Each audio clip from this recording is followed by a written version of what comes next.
क्या आप मंगलिक हैं? क्या आपका मंगलिक होना आपके लिए एक योग समान है कि आपके लिए एक दुर्योग के समान है? जानेंगे हम इस वीडियो के अंदर। पर उससे पहले चैनल को सब्सक्राइब कर देना और हर वीक आपके लिए एक नए टॉपिक पे एक नई वीडियो लेके आता हूँ, तो बेल आइकन भी दबा देना। जो मंगलिक है ये होना ना होना ये बताता है मंगल की कुछ कुछ प्लेसमेंट में जो D1 चार्ट यानी लगन चार्ट पे बनती है। मंगल क्या है? मंगल एक सोर्स ऑफ एनर्जी है जिसका कह सकते हो जिसका एक ऐसी एनर्जी, एक ऐसी ताकत जिसका अंत नहीं है। अगर ज़िंदगी की शुरुआत और ज़िंदगी का अंत ये मंगल के अराउंड रहता है। कैसे? अगर सोर्स ऑफ एनर्जी की सप्लाई होगी तभी ज़िंदगी का निर्माण होगा। अगर वो सोर्स को काट दें, एनर्जी का संचारण ही काट दें, तो ज़िंदगी समाप्त हो जाएगी।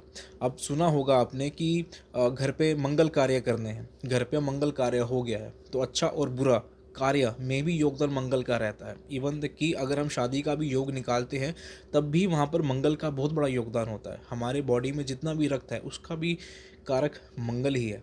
अगर मंगल को अगर आप सिंपल वर्ड्स में समझना चाहते हो तो आप एक सैनिक को समझने की कोशिश करो जो देश के बॉर्डर पे अपने देश की प्रोटेक्शन कर रहा हो।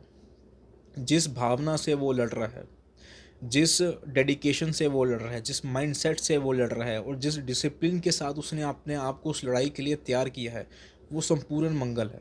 अगर आप मंगल के करैक्टर्स को या मंगल की एनर्जी को, मंगल की भावना को समझना चाहते हो तो उस सैनिक को समझने की कोशिश करो जो बॉर्डर पे लड़ रहा है। अगर आपकी कुंडली के अंदर मंगल 12वें घर में, पहले घर में, चौथे घर में, 7वें घर में और 8वें घर में होगा तो आप मंगलिक है। ये D1 चार्ट लगन चार्ट के ऊपर है और इसके अलावा आप चंद्र कुंडली से भी देख सकते हो। हमारी कुंडली में जितने भी प्लैनेट्स होते हैं वो हमारे लिए 3 रूप में बदलते हैं। जैसे कि पहला रूप होता है ये हमारे लिए वो क्रिएटर का काम कर सकते हैं, हमारे लिए नई चीज़ बना के दे सकते हैं, नई ज़िंदगी या कुछ भी। एक होता है कि हमारे लिए किसी चीज़ की प्रोटेक्शन करे, बचाव करे हमें, या तो फिर हमारे लिए डिस्ट्रक्टर का काम करे। अब अगर हम मंगल के प्रोटेक्शन वाले रूप को समझना चाहते हैं या क्रिएटर वाले रूप को समझना चाहते हैं तो उसका राइट एग्जांपल रहेगा भगवान हनुमान जी। अगर हम डिस्ट्रक्टर रूप को समझना चाहते हैं मंगल के तो भस्मासुर। अब हम समझते हैं कि मंगलिक होता क्या। जैसे मंगल एक सोर्स ऑफ एनर्जी है। मंगलिक लोगों के अंदर उस सोर्स का संचारण थोड़ा ज़्यादा रहता है, मंगल के ट्रेस का असर थोड़ा ज़्यादा रहता है, थोड़े ज़्यादा पॉजेसिव होते हैं, रिस्क टेकिंग एबिलिटी ज़्यादा रहती है, जल्दी उग्र हो जाते हैं। एक एग्जांपल दे के समझाने की कोशिश करता हूँ आपको, आपको थोड़ा जल्दी समझ आ जाएगा। जैसे कि अगर मान लो मैं मंगलिक हूँ और सामने वाला मंगलिक है, हमारे दोनों में लड़ाई हो रही है।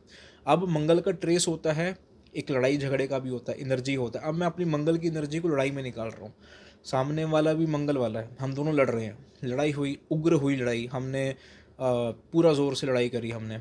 ठीक है, अब ये हाथापाई की बात नहीं कर रहा, ज़बान से लड़ाई की बात कर रहा हूँ मैं।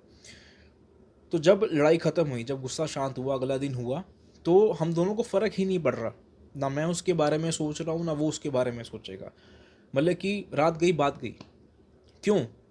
क्योंकि मंगलिक लोगों के अंदर एनर्जी का फ्लो जब निकलता है तो गुस्से की ओर से निकलता है, प्रोटेक्टर की ओर से निकलता है, लड़ाई झगड़े की ओर से निकलता है। यही अगर नॉन मंगलिक इंसान होगा, अगर उससे एक मंगलिक की लड़ाई हो रही होगी तो वो मंगलिक लोग, जो मंगलिक वाला बंदा होगा वो तो लड़ाई करके भूल जाएगा, उसको इतना ज़्यादा फर्क नहीं पड़ेगा। पर जो नॉन इंसान होगा उसको उसकी बातें चुभ जाएंगी कहीं ना कहीं। अब ये एक एग्जांपल देने की कोशिश करिए ताकि काफ़ी सारे लोग इस वीडियो को देख रहे होंगे जो ईजी वे में समझना चाहते हैं कि मंगल किस तरीके से काम करता है। और ज़्यादातर लोगों ने देखा होगा जो मंगलिक लोग होते हैं उनकी लड़ाइयाँ ज़्यादा रहती हैं। वो क्यों रहती हैं? क्योंकि मंगल की जो एनर्जी है, जो सोर्स ऑफ एनर्जी, जो हल्का सा मंगल का एनर्जी ज़्यादा फ्लो हो रही है वो बैलेंस नहीं कर पाते। और ज़्यादातर मंगलिक लोगों की लड़ाइयाँ ज़्यादा रहती हैं। तभी कहते हैं कि मंगलिक की मंगलिक के साथ होनी चाहिए। उसका मेन कारण यही है। नॉन मंगलिक की इसलिए साथ नहीं होनी चाहिए क्योंकि अगर मंगलिक इंसान अपनी सोर्स ऑफ एनर्जी को संभाल लेगा तब वो आराम से एडजस्ट कर सकता है नॉन मंगलिक के साथ। बेसिकली फंडा यहाँ पे एनर्जी का ही है, उस एनर्जी को बैलेंस करना है उसको। अगर बैलेंस नहीं कर पाओगे तो दिक्कत की बात होगी। इस अब देखते हैं कि ये जो मंगलिक है ये आपके लिए कब आपके लिए दोष बनेगा, कब आपके लिए योग बनेगा। जब आप इस सोर्स ऑफ एनर्जी को बैलेंस कर लोगे तो आपके लिए ये योग के समान हो जाएगा, आपके लिए क्रिएशन का काम करेगा, प्रोटेक्टर के रूप में आएगा ये। जब आप इसकी एनर्जी को बैलेंस नहीं करोगे तो आपके लिए डिस्ट्रक्शन का काम करेगा। आपके रिश्तों को डिस्ट्रक्ट कर सकता है, आपके काम को डिस्ट्रक्ट कर सकता है, आपकी बुद्धि को ये पूरी तरह तबाह कर सकता है कि आप बैठ के काम नहीं कर पा रहे, आपका मन नहीं लग रहा, रिश्ते टूट रहे हैं, तो अच्छी खासी तबाही मचा सकता है ये। अब देखा जाए तो इसकी रेमेडी हम दो तरीके से कर सकते हैं। पहला फिजिकल रूप में, मतलब कि जो इस दुनिया में हम थोड़े बहुत फिजिकल एलिमेंट्स करके, और दूसरा जो हम इनर सेल्फ को इम्प्रूव करके कर सकते हैं। अब आपने भस्मासुर की कहानी सुनी होगी। अब मैं वो कहानी नहीं बताऊंगा, आप यूट्यूब पे जाके सर्च कर सकते हो, काफ़ी सारी वीडियोस आपको मिल जाएगी। मैं थोड़ा शॉर्ट में बताता हूँ कि बक्सासुर को रोकने के लिए किस चीज़ का प्रयोग किया गया था। बक्सासुर को रोकने के लिए बुद्धि का प्रयोग किया गया था। मंगल का सबसे बड़ा दुश्मन कौन है? मंगल को कौन शांत कर सकता है? वो कर सकता है बुद्धि। बुद्धि हमारे कुंडली के अंदर कौन होता है? कौन सा ग्रह होता है? बुध, मरकरी। तो जब भी अगर आप मंगलीक हो, आपको लग रहा है कि यार मेरे में गुस्सा ज़्यादा बढ़ रहा है और मैं नहीं संभाल पा रहा इस एनर्जी को, तो आप बुध को बलि करने की कोशिश करो। तो आपको दोनों रेमेडीज़ बताने की कोशिश करूँगा। पहला रहेगा जो आप दुनियावी रेमेडीज़, आप बुध के उपाय कर सकते हो।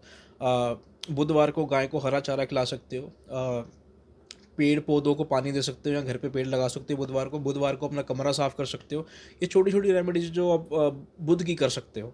इसके अलावा जो आप रेमेडी, सबसे बड़ी रेमेडी जो आप अंदर से कर सकते हो, आत्मचिंतन, मेडिटेशन और एंगर मैनेजमेंट। अगर आप मंगलीक हो और अगर आपने एंगर मैनेजमेंट कर लिया, तो आपके पास एक ऐसी एनर्जी होगी, आप कुछ भी चीज़ क्रिएट कर सकते हो। अब आप इस चीज़ को कैसे अचीव कर सकते हो, मैं आपको स्टेप बाय स्टेप बताता हूँ। सबसे पहले आपने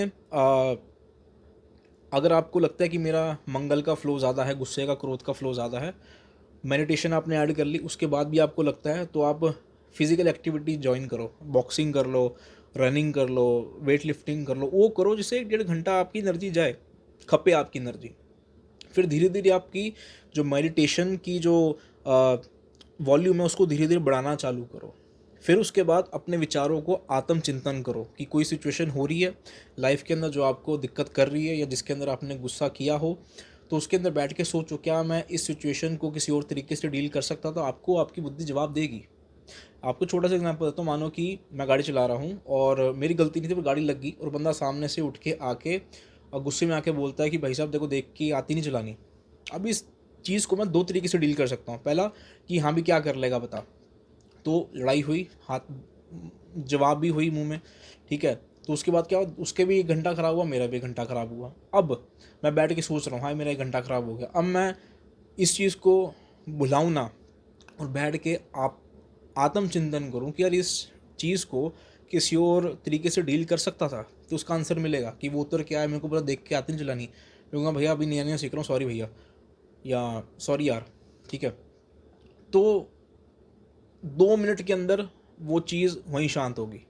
बुद्धि का प्रयोग कर तो आपको आंसर मिलेगा कि जब जब आपकी लड़ाई होगी, जब जब चीज़ें खराब होंगी मंगलीक होने के कारण में, तो आपको पता चलेगा कि यार इसको मैं किसी और तरीके से डील कर सकता था।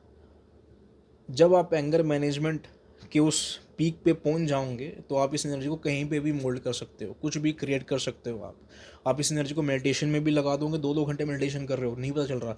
किसी चीज़ को आप क्रिएट कर रहे हो भाई, 12-12 घंटे नॉन स्टॉप बैठ के आप क्रिएशन में लगा रहे हो, आपको ध्यान ही नहीं लग रहा। मतलब कि